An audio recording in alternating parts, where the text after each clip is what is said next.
Good morning to each and everyone. Bless upon yourself and the best upon yourself and the thanks for being here again. Really appreciate you guys coming back over here. But again, man, discuss some stuff that happened over the last 24, 48 hours ago.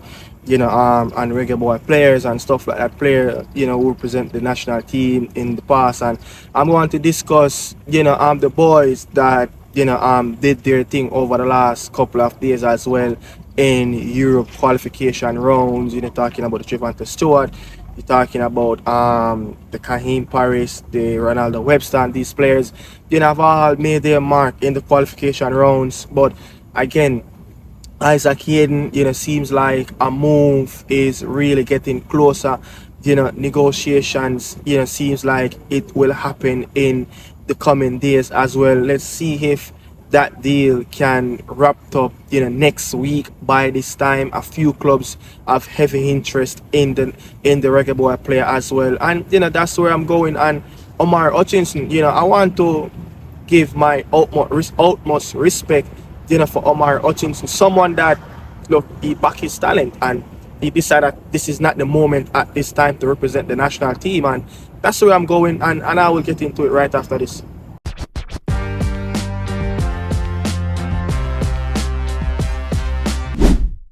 Look, Omari Hutchinson, as I was saying, man, I give that player the utmost respect, as much as, we criticize him in the media and stuff like that, and YouTube are talking about, is he that Judas, is he that he using the national team as a buy-in to get into the Three Lions team.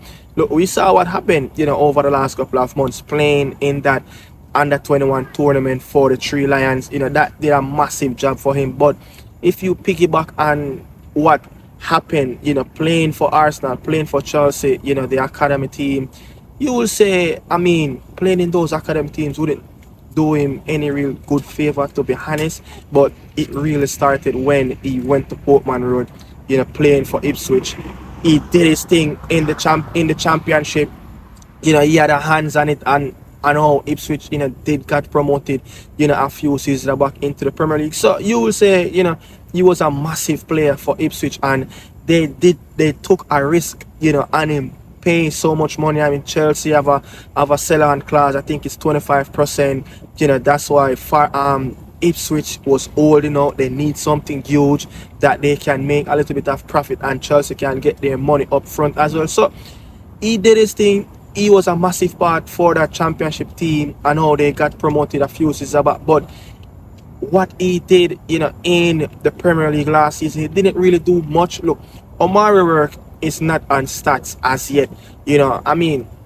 We talk about this on JT channel. Me, JT, Persa, and more people talk about it. Like, look, his work is not all about stats at the moment. It's all about the quality, the potential that everybody sees around Omari Hutchinson. He's a great fella. It seems like he's so eager, with himself, to make the next step. And that's why I think the player choose, the under-21 team over the senior men's team for Jamaica as well. So he wants to play for the Three Lions, and he sees that, look, playing in the U21 setup in that tournament will do a massive favor for him.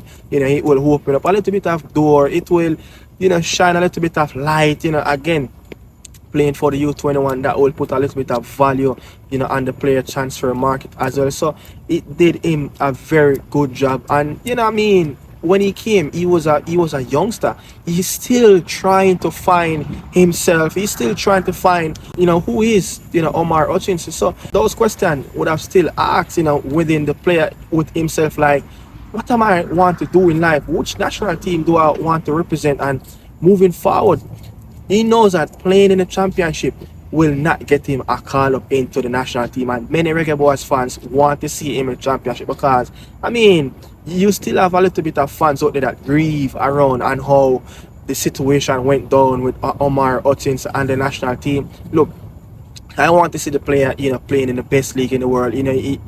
He's going to back his talent, and I must say, playing in the Premier League now, for Forest, that it seems like they're going to struck a deal close to around the £40 million region. Medical will happen today as well. So I'm happy. I'm very happy for the player. And look, this season, you know, the end of this season will be selection for the FIFA World Cup next summer. So the player, again, as much as, you know, it will be a uphill task, it seems like go and climb the Mount Everest. Yeah, that's a challenge it's going to take for Omari Hutchinson to get in Thomas Tuchel 26-man squad going to next year record. But it's not something that it cannot happen. You know, you can't say it's unrealistic that the player cannot get in it. It's something that realistic that the player can get in it. It's football. He can go ahead and have a very good season at Forest. Look at how, you know, Nottingham Forest have played last season.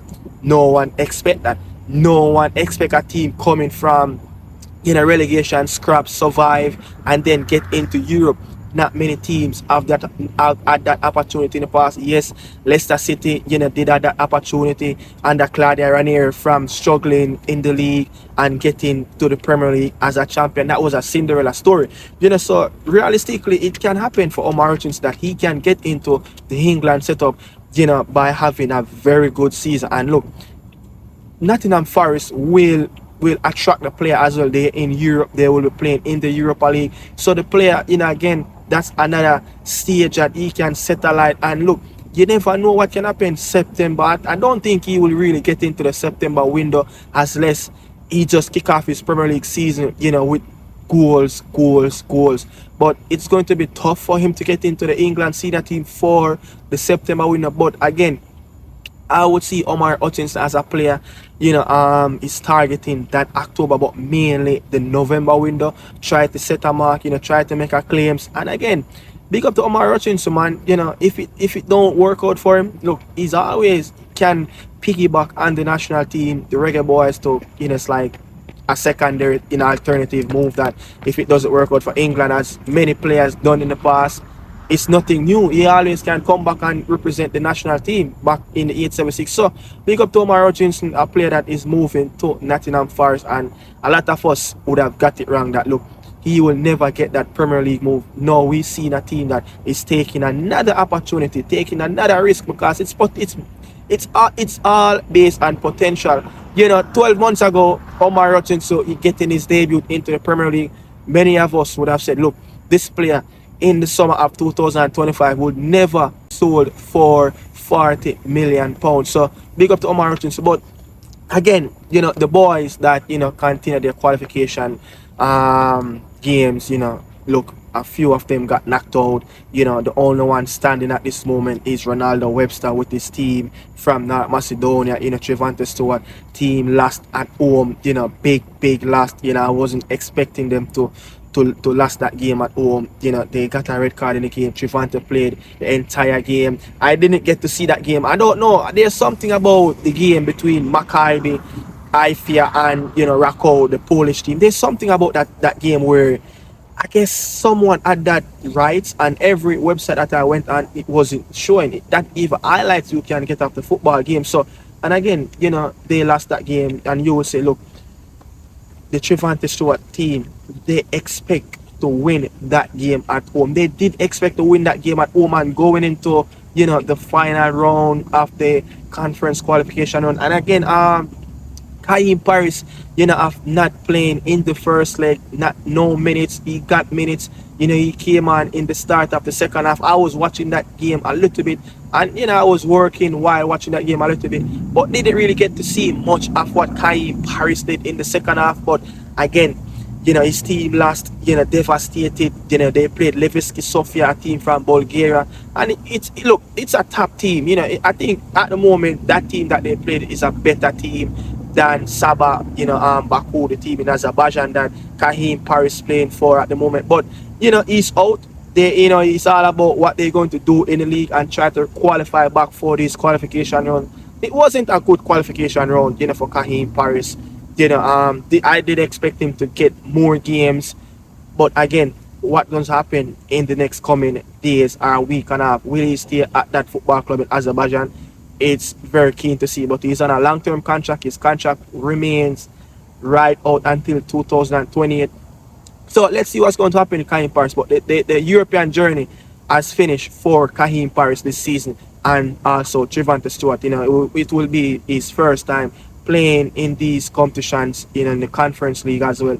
It's a very good experience for Trevante Stewart as well. So, I mean, it's all about what he's going to do in the league, help the team to qualify for these rounds of games again next summer, and it will do wonders for the football club in terms of financial, getting into the club and all that. Once you play in Europe qualification zone, there's some types of financial backing by UEFA. And again, not Isaac Hayden, but Ronaldo Webster team, last in the Champions League qualifications round. And you will say, it was coming. They played a very, very tough team. It was a better team, quarterback, better team from the get-go. They got smashed in the first leg, they got smashed in the second leg, and Ronaldo Webster team will be playing in the Europa League qualification zone, and they have a two-legged game is coming up against Ludogorets, a team, the top team from Bulgaria, a team that who have been winning the Bulgarian Premier League for the last 15 years. That's how dominant that team is in their league. So again, it would be a tough challenge. A team that seems like a team like Karabakh from Azerbaijan, a tough team. So I mean, look, you never know, but again, Ronaldo Webster team from North Macedonia, their Cinderella story continue, and they will play in European football this season. It's all about where they will play. Is it the Europa League or the Conference League? But again, still a very, very, very good qualification rounds, for Ronaldo Webster. Played so many minutes in the Champions League qualification rounds. Now he's going into the Europa League qualification round versus Ludogorets. That game will, the first leg will play next week, Thursday. So, massive games coming up for Ronaldo Webster to help his team to get into the Europa League phase. And talking about the last piece of thing for this segment, of this video, Isaac Hayden, there are some clubs that's keen, it's public now, they have their eyes on him. And again, as I said, hopefully next week around this time, we can hear that talks is in advanced stage of Isaac Hayden getting, a club. He needs a football club at this moment, and with around 20 days left back until the first game for the national team in the World Cup qualification rounds, it's good to see that, look, after like probably a week and a half, since his contract been mutually, since like a week and a half ago that his contract terminated by Newcastle, come to a mutual agreement. Seems like everything is coming to a fold now of Isaac Hayden, will get a new club very shortly. And Queen's Park Rangers, a team that he did play for in the past, are very, very, very keen, on this move to make it happen. And also, Derby County as well, he's on their shortlist as well as players that they want to bring into the football club before the end of the transfer window. But again, Isaac Hayden is not really in the counting down days of when the transfer window will close, because he's a free agent. He can snap up by any club at any given time because he's a free agent. But I don't want to see the end of August and Isaac Hayden is still without a football club. He needs to get a football club by the end of next week, early in the last week of August, so he can start to train with that team, get used to being in a senior setup, competitive atmosphere, one-on-one with specialists, one-on-one with fitness coach. It's just not going to cut it. You need to be battling it out with your teammates on the training pitch, being competitive, being committed to that team, and know what is the motive going in for the next league game. So yeah, that's the story around Isaac Hayden at this moment.